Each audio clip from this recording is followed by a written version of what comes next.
I feel that in order to truly understand someone, you need to understand their experiences and their backgrounds, because that is what truly makes each one of us different, besides our genetic makeup. We all have different experiences, we all perceive the world differently, and for me, my parents are immigrants from mainland China.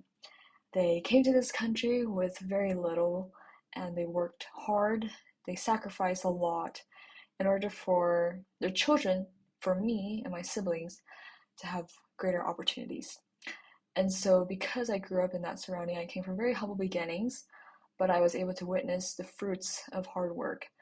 And that if you put your shoulder to the wheel, if you keep going and work hard and stay true to what you believe in, you will be able to accomplish your dreams. I also feel that it's important to understand someone's values and what's most important to them. For me, family is most important, and I value honesty. I think in today's world where information is at the tip of our fingers, it's hard to know what is true and to get genuine, authentic answers from people. And so I really value authenticity and being honest because I feel like that's what we can offer to the world, our opinions and our thoughts. I also value hard work, as I mentioned earlier. I feel that that is very important. And I value kindness. I think it's not easy to be kind all the time. And it's unpleasant to be around someone who's not kind. And so I value those qualities: honesty, kindness, and hard work. I feel that in order to truly understand someone, you need to understand their experiences and their backgrounds, because that is what truly makes each one of us different, besides our genetic makeup. We all have different experiences, we all perceive the world differently, and for me, my parents are immigrants from mainland China. They came to this country with very little, and they worked hard, they sacrificed a lot in order for their children, for me and my siblings, to have greater opportunities. And so, because I grew up in that surrounding, I came from very humble beginnings, but I was able to witness the fruits of hard work. And that if you put your shoulder to the wheel, if you keep going and work hard and stay true to what you believe in, you will be able to accomplish your dreams. I also feel that it's important to understand someone's values and what's most important to them. For me, family is most important, and I value honesty. I think in today's world where information is at the tip of our fingers, it's hard to know what is true and to get genuine, authentic answers from people. And so I really value authenticity and being honest because I feel like that's what we can offer to the world, our opinions and our thoughts. I also value hard work, as I mentioned earlier. I feel that that is very important. And I value kindness. I think it's not easy to be kind all the time. And it's unpleasant to be around someone who's not kind. And so I value those qualities: honesty, kindness, and hard work. Because I haven't finished my information systems degree, my coding languages are very limited. And even in the information systems major, we're not going to learn every single coding language that is possibly out there, but I understand how coding language works.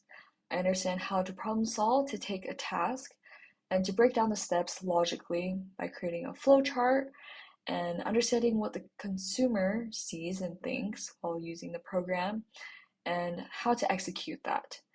And I understand basics of objects, of forms, of data analytics, and so I can incorporate my background and learn a new language. I understand the different websites that can be used to research and search up certain codes, and I'm a very quick learner.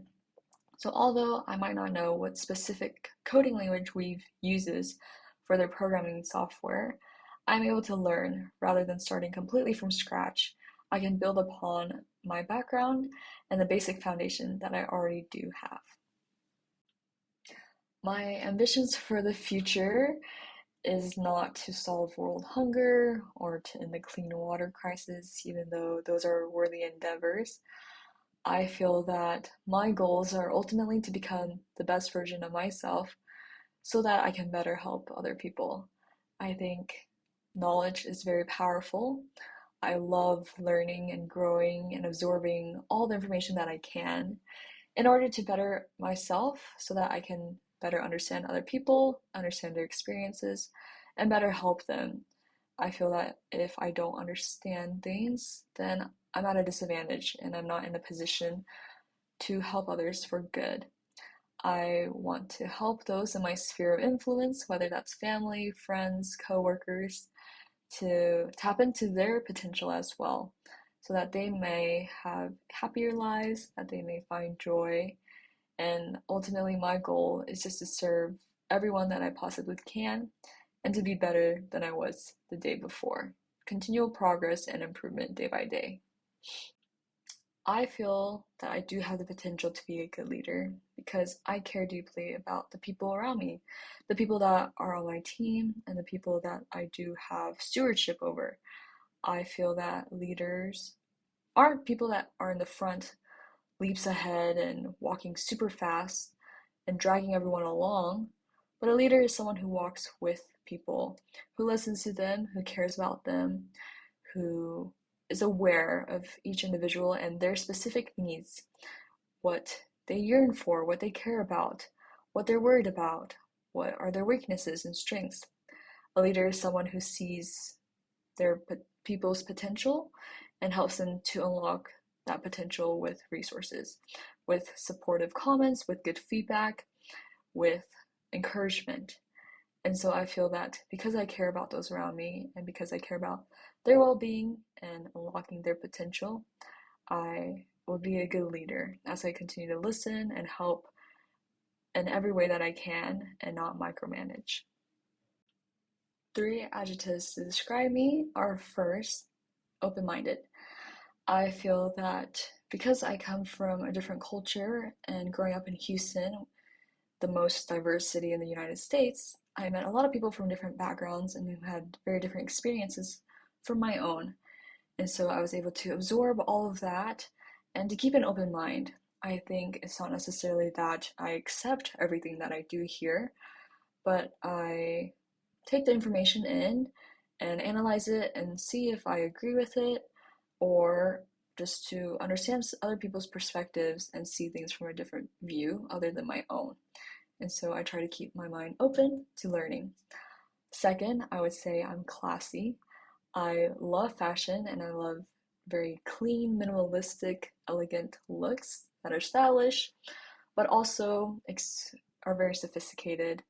And I feel that being simple is very classy. Third, I would say that I am very diligent.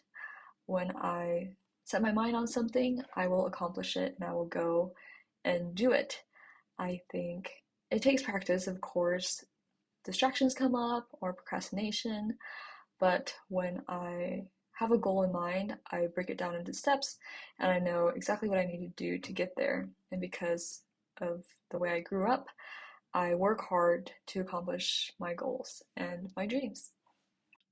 A recent experience in which I did not succeed was in one of my classes here at college. The class started out fairly easy and the concepts began to build on top of each other.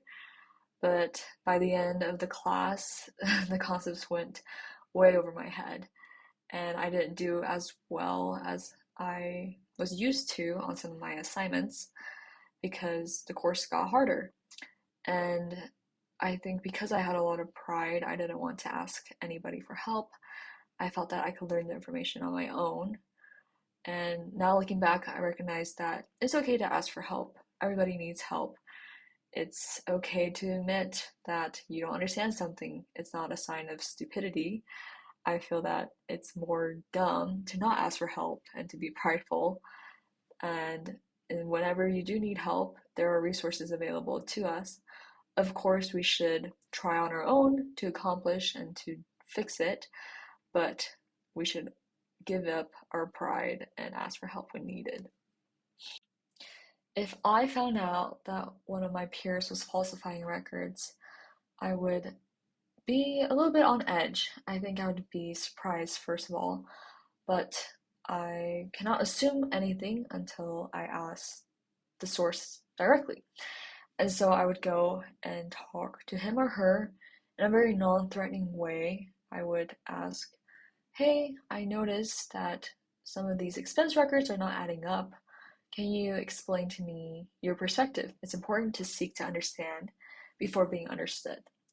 And so once I got their perspective, I would make sure to stand my ground. I can't be a pushover. If they say, oh no, like, don't worry about it, it's fine, I would say, can you prove it? Because this is important. It's dealing with financial matters, which are serious. I feel that if they continued to not comply or were very defensive or it felt off, I would go to someone above me, maybe my own manager or their manager, because that is not my role to confront and do audits. I understand my responsibilities, and those are not my responsibilities.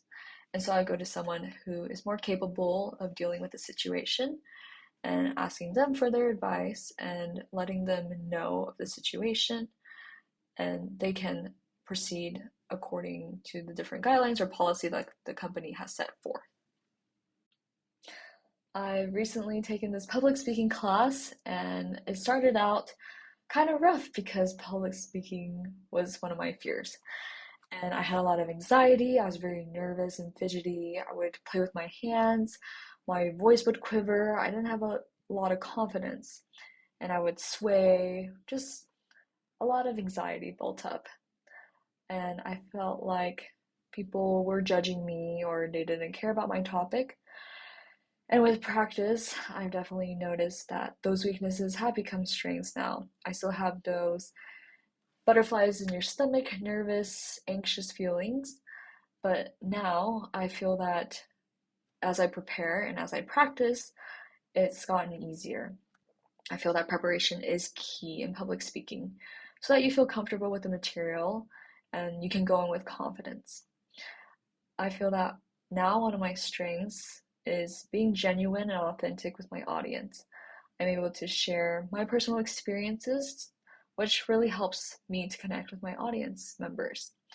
I still feel that one of my weaknesses is being nervous or having my voice quiver and shake, but I feel that is something I'm aware of and am currently working on still.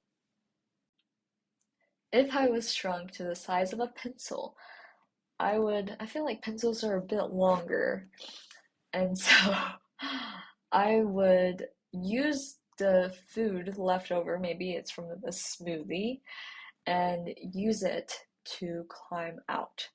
Of course, you can't climb out right after the blender has been used because those chunks haven't hardened yet. And so I would wait patiently. I would scream, of course, for my roommates to come and help me out. But if they're not home, then I would sit and wait patiently, meditate, contemplate for a little bit until the food hardens, and then I can use those to climb out. If the food is at the bottom mainly and there's not at the top, I would move the wet chunks, even though that's gross.